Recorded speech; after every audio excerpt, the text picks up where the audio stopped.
आज एक ऐसे टारगेट पर बात करेंगे जिसका जिक्र कई बार हुआ है लेकिन वो अचीव अभी तक नहीं हो पाया। मैं बात कर रहा हूं $5 ट्रिलियन इकोनॉमी बनने वाला टारगेट। क्या हुआ उसका? क्या भारत सच में $5 ट्रिलियन इकोनॉमी बनने से चूक गया है? क्योंकि इसका अनऑफिशियल टारगेट 2025 तक माना जा रहा था। अब तो भैया 2026 भी आधा बीत चुका है। तो क्या हम चूक गए हैं? क्योंकि एक तरफ हमें लगातार बताया गया कि भारत दुनिया की सबसे तेजी से बढ़ती इकोनॉमी है, जीडीपी बढ़ रही है, हाईवे बन रहे हैं, एयरपोर्ट्स एक्सपेंड हो रहे हैं, मैन्युफैक्चरिंग, डिफेंस, सेमीकंडक्टर जैसे सेक्टर्स में बड़े इन्वेस्टमेंट आ रहे हैं।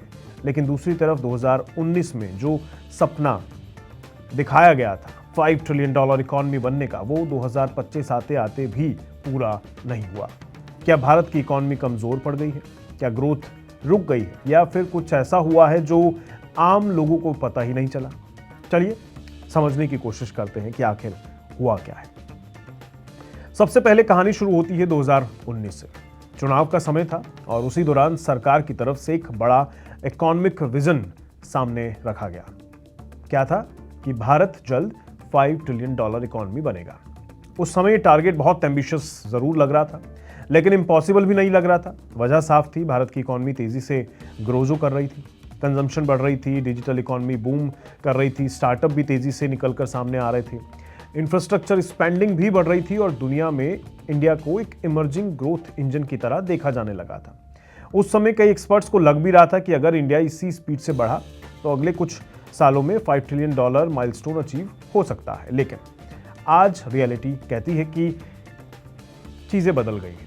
रियलिटी ये है कि 2025-26 तक आते आते इंडिया की इकोनॉमी करीब $3.9 ट्रिलियन के आसपास मानी जा रही है। ये देखकर तो ऐसा ही लगता है कि हमने टारगेट मिस कर दिया है, लेकिन क्या वाकई ऐसा हुआ है? नहीं। देखिए, अगर हम भारत की जीडीपी को रुपए में देखें ना, तो तस्वीर बिल्कुल अलग दिखाई देगी।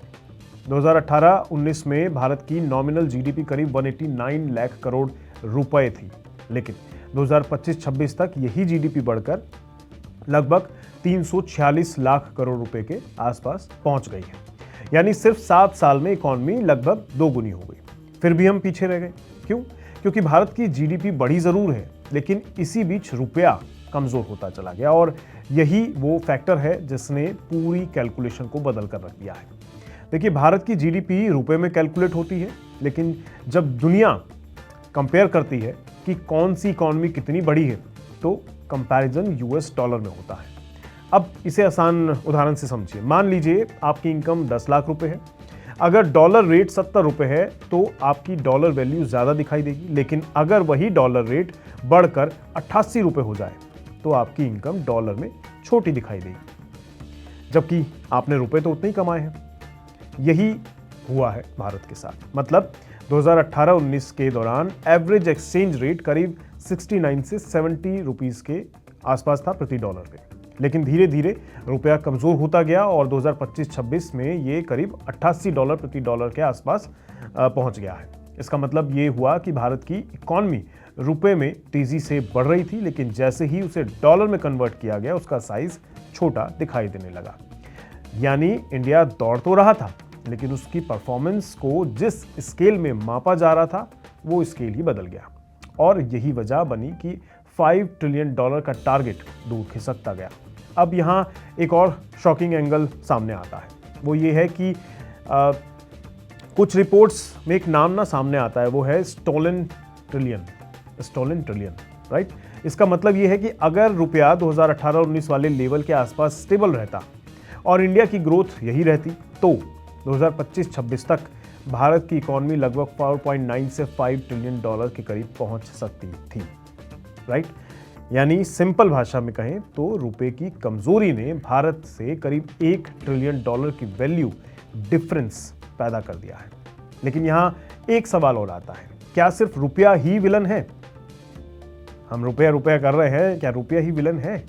जवाब है नहीं। क्यों? क्योंकि इसी दौरान दुनिया ने देखा कि कोविड पैंडेमिक आया।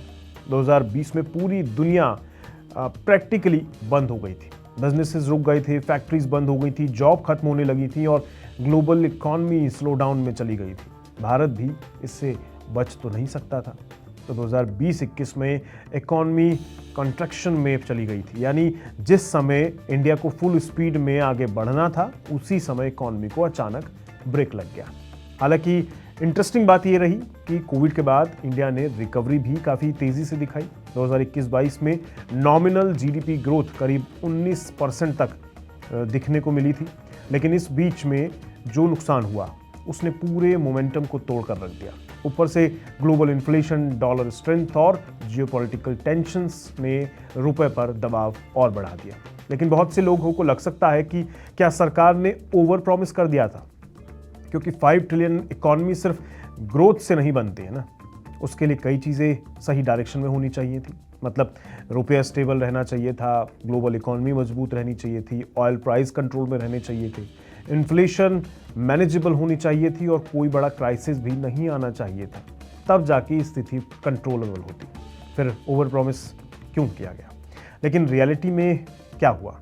देखिए, कोविड आया, रशिया यूक्रेन वॉर ने इन्फ्लेशन बढ़ा दी, डॉलर मजबूत हुआ, ग्लोबल अनसर्टेनिटी बढ़ी और रुपया लगातार दबाव में रहा।